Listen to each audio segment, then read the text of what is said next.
बिस्मिल्लाहिर्रहमानिर्रहीम, अस्सलाम वालेकुम। आज 19 जून को जस्टिस काजी फ़ाइज़ ईसा साहब के केस की समाअत मुकम्मल हो चुकी है, फ़ैसला महफूज हो चुका है और 4 बजे जजेस फ़ैसला सुनाएंगे। 4 बजे वो आकर बताएंगे कि मुख्तसर फ़ैसला सुनाया जाता है या फिर वो जो भी सूरत हाल होगी 4 बजे आकर आगाह करेंगे। इस वीडियो में मैं आपको बताऊंगा कि 67 मिनट के जो रिबटल में जवाबुल जवाब में जो दलाइल थे मुनीर मलिक एडवोकेट साहब के, वो क्या थे। मैं एक वजाहत ज़रूर कर दूं, आपको पीछे आवाज़ आ रही होगी, ये अजान नहीं है। अजान के वक्त आपको पता है मैं रुक जाता हूँ, वो और नहीं करनी चाहिए अजान के वक्त बात, लेकिन ये खुतबा भी नहीं है, तकरीर या हो रही है, क्योंकि आपको पता है आजकल जुमा ये कहा जाता है कि घरों में पढ़ें, तो इसलिए लाउड स्पीकर के ऊपर जो है वो तकरीर जो है या जो कलाम वो पढ़ रहे होते हैं वो पढ़ा जा रहा होता है। तो अब टाइम भी बड़ा शार्ट है, ये नहीं हो सकता कि बहुत ज़्यादा इंतज़ार किया जाए, क्योंकि कुछ देर बाद फिर फैसला भी आने वाला है, तो इसलिए मैं फिर ये रिकॉर्ड कर रहा हूँ। मेरी भी आवाज़ जो है वो अलामा साहब से कम नहीं है, तो इंशाल्लाह आपको उम्मीद है कि समझ आ रही होगी। आज जैसे ही समाअत का आगाज़ हुआ तो फ़रोग नसीम साहब, बैरिस्टर फ़रोग नसीम साहब ने FPR हुकाम आए हुए थे।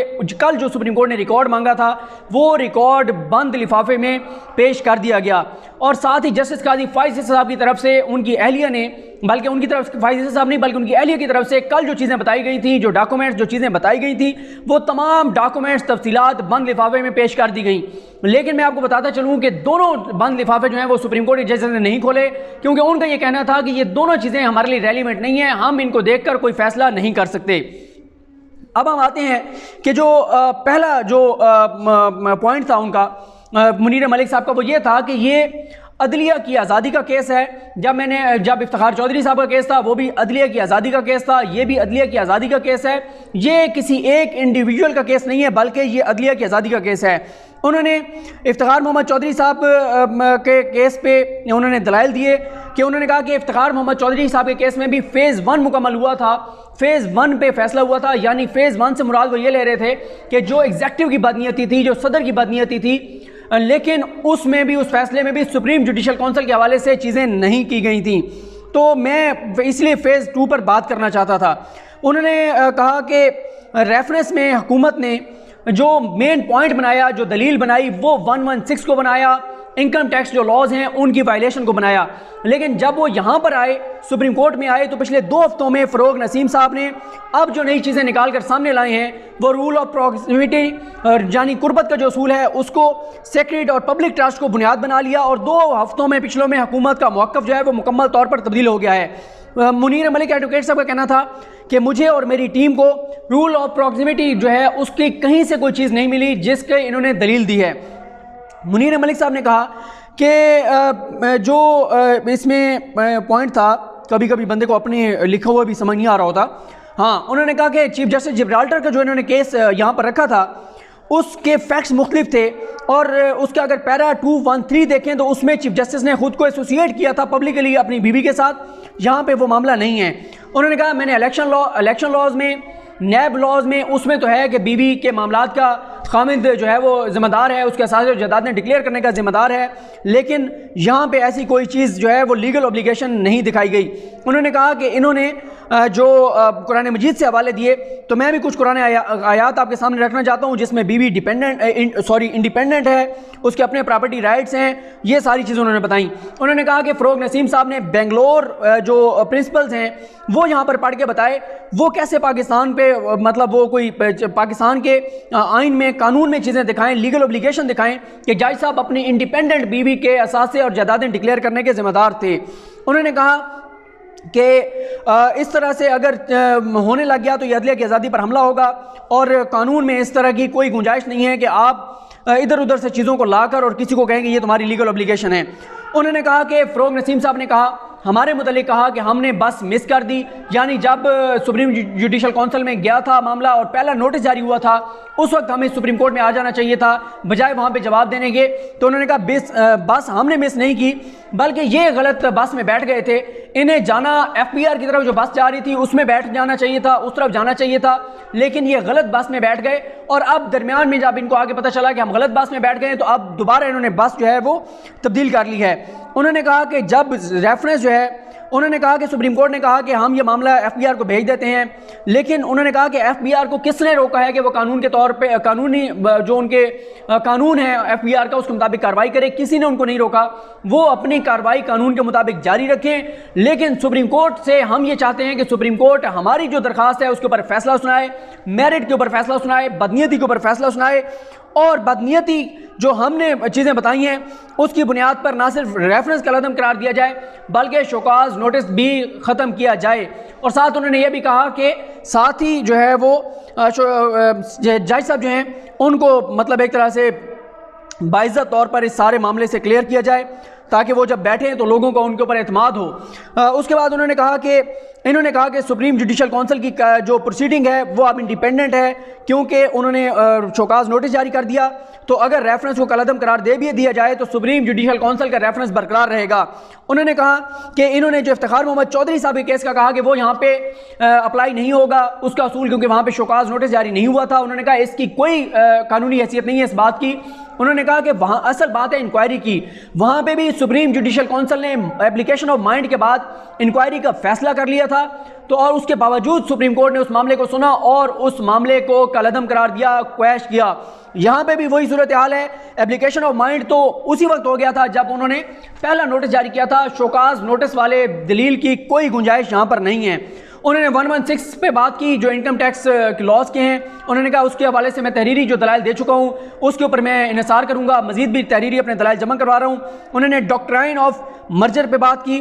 उन्होंने ये भी कहा कि सो मोटो प्रोसीडिंग जो है वो सुप्रीम जुडिशल काउंसिल इसलिए इनिशिएट नहीं कर सकेगी जब आप इसको कलअदम करार दे देंगे सदारती आर्डिनेंस को, क्योंकि ये सदारती रेफरेंस है। इसमें मकबूल बाकर साहब ने कहा कि ये क्रूशल एक पॉइंट है, ये जो आप पॉइंट बता रहे हैं क्योंकि ये सदारती रेफरेंस है तो इसको मुख्तलिफ ट्रीट किया जाएगा, तो ये दूसरी साइड पे भी ये दलील जो है वो उनके फ़ायदे में भी जा सकती है।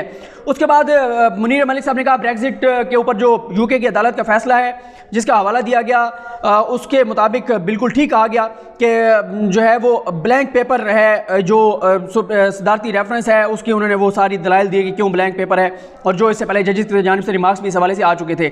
उन्होंने ARU के हवाले से बताया कि ARU की कोई कानूनी हैसियत नहीं है, ARU नहीं बनाया जा सकता था, रूल्स ऑफ बिजनेस में उसकी गुंजाइश नहीं है। कैसे FBR, FIA, नैब, नादरा, वो तमाम इदारे जिनका पूरी लीगल बैकिंग मौजूद है, जिनका सारा कानून मौजूद है, उन तमाम इदारों को एक ऐसी बॉडी के अंडर कैसे किया जा सकता है जिसकी अपनी कोई कानूनी हैसियत नहीं है।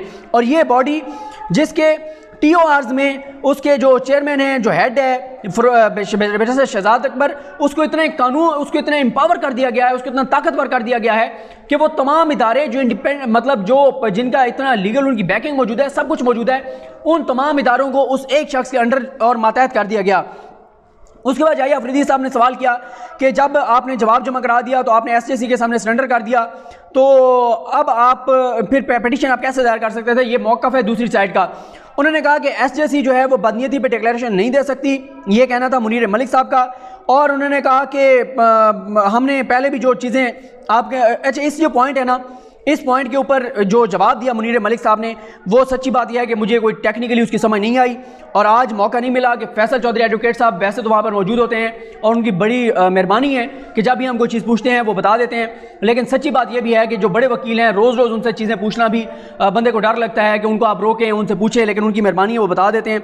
लगता यह है कि फवाद चौधरी साहब से कोई सिफारिश करानी पड़ेगी फैसल चौधरी साहब को कि वो जो है वो माइंड ना करें, अगर हम उनको ज़्यादा भी तंग करें तो वैसे वो किया कभी नहीं उन्होंने माइंड। और ये भी मैं आपको बता दूं उनकी अच्छी बात यह है कि वो ये नहीं देखते कि उनकी हुकूमत या वो जिस भी केस में हो, इससे पहले वो हुकूमत में नहीं भी थे, कि वो चीज़ उनकी फेवर में है या नहीं है, वो लीगल पोजीशन क्लियर करते हैं, वो समझाते हैं, बताते हैं, और पनामा में हमने उनसे बहुत सीखा। इसके बाद और मैं फैसल साहब की इसलिए बात करूँगी क्योंकि वो कोर्ट रूम में खुद मौजूद होते हैं, उनको सारी चीज़ पता होती है और वो नो डाउट एक लायक वकील भी हैं। इसके बाद प्रॉपर्टी उनके हवाले से उन्होंने कहा कि जो ये पॉइंट था फ़रोग नसीम साहब का कि यूके में प्रॉपर्टी जो है वो पब्लिक उसमें आती है, वो पब्लिश हो जाती है, तो ये कोई पॉइंट नहीं है कि जी सर्विलेंस की गई, जासूसी की गई, तो वो तो पब्लिक एक चीज़ है, वो हमने पब्लिक चीज़ हासिल की है, तो इसमें क्या सर्विलेंस है, सर्विलेंस का तो कोई उसमें कंसेप्ट ही नहीं है। उस पर उन्होंने बहुत इंपॉर्टेंट पॉइंट्स दिए मुनीर मलिक साहब ने। उनका कहना ये था, इन्होंने 192.com पर रिलाई किया है। 192.com के हवाले से मंसूर अली शाह साहब ने सवाल किया तो उसके जवाब में उन्होंने बताया कि इसके हवाले से 192.com के ऊपर इससे पहले इन्होंने रिलाय नहीं किया, कहीं पे भी इन्होंने इसके हवाले से जिक्र नहीं किया था। उन्होंने कहा कि उन्होंने सारा प्रोसेस बताया कि कैसे अप्लाई किया जाता है, कैसे वहाँ से डाटा निकाला जाता है। उन्होंने कहा इसका पूरे तरीक़ाकार होता है, आप जब अप्लाई करते हैं आपने पे करने होते हैं कुछ पैसे, वो पैसे आप देते हैं, फिर उसके आपको ईमेल आती है, वहाँ से आप डाउनलोड करते हैं। तो उन्होंने कहा कि ये रसीदें अगर दिखा दें तो पता चल जाएगा कि किसने सर्च की, किसने सारा चेक किया।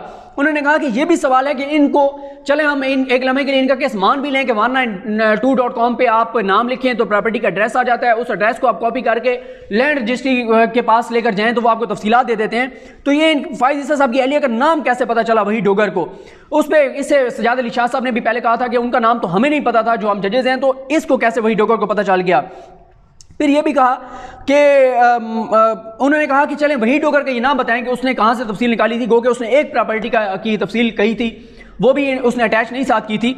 लिए बता दें कि जब ARU ने रिसर्च की, वाइडर रिसर्च की, सर्च की, तो ARU तो रिकॉर्ड लगा देना कि किसने सर्च की, कैसे पैसे पे किए, किसके नाम से पैसे पे हुए, किसके कार्ड से पैसे पे हुए, वो तमाम चीज़ें अगर लगा दी जाएं तो चीज़ें क्लियर हो जाएंगी। फैसल अरब साहब ने कहा कि ये ARU ने तो आपके खिलाफ कोई एक्शन नहीं लिया, लॉ मिनिस्ट्री से ये मामला चला, सदर तक गया, सदर ने रेफरेंस भेजा। इस पे उन्होंने कहा कि मैं जितना कम बोलूँ, मुनीर मलिक साहब ने कहा कि जितना कम बोलूँ उतना बेहतर है, कि मैं अब नहीं इस पर मज़ीद बात करना चाहता कि वही डोगर किसकी प्रॉक्सी थी और किसने ये सारा काम वही डोगर से कराया। उसके बाद उन्होंने कहा कि इन्होंने ये पॉइंट उठाया कि रिव्यू पिटीशन में हमने एक जज को के हवाले से अगर बात हुई, हमसे मुरादिया के PTI ने, बाकी जमातों ने, अगर ये सिर्फ बुनियाद होती कि उन्होंने कहा कि अगर ये बात हम मान लें इनका कि ये फ़रोग नसीम साहब ने कहा था कि फैज़ाबाद धरने की वजह से हमने टारगेट किया उनको फाइज ईसा को, तो हमने तो उसमें तो 2 जजेस का फैसला था, हमने तो एक जज के खिलाफ ये रेफरेंस भेजा है। तो उन्होंने कहा कि ये इनका जो पॉइंट है फ़रोग नसीम साहब का इंतहाई मज़े का खेज़ है, इसकी कोई बुनियाद, इसकी बड़ी अजीबो गरीब तरह की इन्होंने बात की है। क्योंकि उन्होंने कहा कि इन्होंने जो रिव्यू पिटीशन दायर की थी, मुनीर मलिक साहब ने कहा उसमें इन्होंने एक जज को टारगेट किया था, एक जज को निकालने की बात की थी और वो थे जस्टिस काजी फाइज ईसा। उन्होंने फिर कहा 116A के हवाले से बात की कि पहले ऑब्लिगेशन नहीं थी कि आप फॉरेन एसेट डिक्लेयर करें, ये बाद में आया। और फिर उन्होंने 2018 के सुप्रीम कोर्ट के उस फैसले का हवाला दिया जो साकिब निसार साहब का था, बैरून मुल्क से असास और जायदादें वापस लाने के हवाले से। उमर ता बंदियाल साहब ने कहा कि आप ये कहते हैं कि इनका ख्याल ये था हुकूमत का कि काजी फाइज ईसा साहब जो हैं उन्होंने पैसे पे किए, उन्होंने जो पैसे पे किए उससे उनकी बीबी ने असास जदादें बनाई। लेकिन अब क्योंकि कल एक ड्रामाई तब्दीली आई है सारे केस में, और वो ये है कि उनकी अहलिया ने सारी तफसीलात जो हैं वो दे दी हैं, तो गो के वो मुतलका फोरम पे जाके और चीज़ें सेटल होनी हैं। लेकिन आपको पॉइंट ये है कि सदर को रेफरेंस भेजने से पहले ये चीज़ें मुतलका फोरम पर जो है वो एक तरह की वेरीफाई करानी चाहिए थी और उसके बाद वो रेफरेंस फाइल करते। उसके बाद उन्होंने कहा मुनीर मलिक साहब ने कि उन्होंने कहा कि सेपरेशन ऑफ पावर जो है वो इस वक्त ऑन स्टेक है। अगर एक इदारा दूसरे इदारे की जासूसी करेगा, इंक्रोच करेगा और दूसरे इदारे के लिए मुश्किलात पैदा करेगा तो जो सिस्टम है वो नहीं चल सकता। या अफरीदी साहब ने बहुत इंपॉर्टेंट सवाल किया। उनका ये कहना था कि अगर काजी फाइज ईसा साहब के बुनियादी हकूक़ हैं जो आइन उनको एज ए शहरी देता है, तो जो इसकी आप बात कर रहे हैं, तो दूसरी तरफ उन्होंने हलफ भी उठा रखा है। अगर हम इस नतीजे पे पहुंचते हैं कि उनके हलफ के तहत जो टर्म्स थी, जो कोड ऑफ कंडक्ट था उनका, उसकी कहीं पे वायलेशन हुई है, तो फिर क्या चीज़ जो है वो सर्वाइव करेगी? कौन सी चीज़ रहेगी? उनके बुनियादी हकूक़ की बात रहेगी या जो उनका हलफ है उसकी खिलाफ वर्जी का मामला रहेगा? तो इस पे उन्होंने कहा, जो मुनीर मलिक साहब हैं उन्होंने कहा कि अगर ये हो एक सिर्फ फाइज ईसा साहब की बात है तो फिर आप मेरिट पे जो भी फैसला करें कर लें, लेकिन ये मसला सिर्फ फाइज ईसा का नहीं है, ये मसला इस इदारे की बका का है, अदलिया की आज़ादी का है। आज फाइज ईसा की गर्दन है तो कल किसी और जज की गर्दन होगी, इसलिए ये मामला मुख्तलिफ है। उमर ता बंदियाल साहब ने बहुत तारीफ़ की, तमाम वकला की, और उमर ता बंदियाल साहब ने बताया कि हम आइन और कानून के मुताबिक फ़ैसला करेंगे और ये हमारी जिम्मेदारी है, हमारी ड्यूटी है। और अब जो है 4 बजे जजेस दोबारा आएंगे, 4 बजे फैसला सुनाएंगे। देखते हैं शॉर्ट ऑर्डर क्या आता है, शॉर्ट ऑर्डर देते हैं नहीं देते, जो भी सूरत हाल है उससे आपको आगाह करेंगे। मुझे अपनी दुआ में याद रखें। अल्लाह करीम हम सब का आमीन नासिर हो। अल्लाह हाफिज़।